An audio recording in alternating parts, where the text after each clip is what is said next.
इसमें खास मुद्दा जो चल रहा है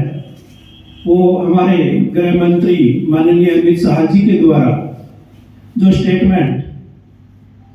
बाबा साहब अम्बेडकर के ऊपर दिया गया है उसके विरोध स्वरूप पूरे देश में जबरदस्त तरीके से विभिन्न संगठनों और सभी पार्टियों के द्वारा दिए जा रहे हैं।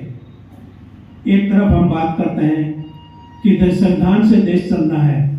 दूसरी तरफ वर्तमान सरकार है जो केंद्र में और राज्य में दोनों में है, वो भय और गलत तरीके से बयानबाजी के माध्यम से चलाने की कोशिश कर रहे हैं। ये केंद्र में नहीं, इनके कार्यकर्ताओं के द्वारा गांव-गांव के लेवल पर प्रयास किए जा रहे हैं, जिसका हमारे विधायक एवं किसान नेता माननीय नरेंद्र जी बुरानिया जी ने स्वयं का उदाहरण देके बताया। जब हम बात करते हैं कि एक साल की ये उपलब्धियों के पर पूरे राजस्थान में कि हमने ये योजनाएं लागू कर दी, एक शानदार तरीके से माहौल बनाने की कोशिश कर रहे हैं। तो मैं पूछना चाहता हूं कि माननीय प्रधानमंत्री जी से, जिन्होंने चुनाव से पहले चूरू जिले में चूरू, झुंझुनू और सीकर में यमुना का पानी लाने के लिए ढिंढोरा पीटा था, उसके बारे में एक साल पर किसी भी प्रकार का कोई एमओयू घोषणा या उसके बारे में जब 17 तारीख और 12 तारीख को ये आते हैं तो कुछ नहीं बोलते हैं, नहीं राजस्थान की सरकार बोलती है। दूसरी तरफ ये राइजिंग राजस्थान पर जबरदस्त उद्योगपतियों को, प्रवासियों को बुलाकर मीटिंग करते हैं, लाखों करोड़ रुपए का एमयू करने की बात करते हैं, लेकिन जब हम चूरू जिले की बात करते हैं तो यहाँ पर पिछली कांग्रेस की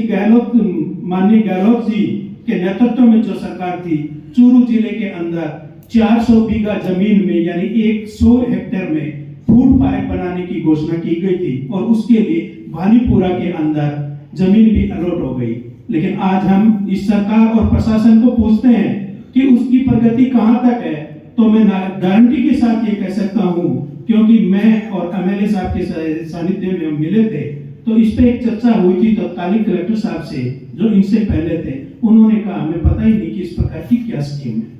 एक तरफ एक जिले के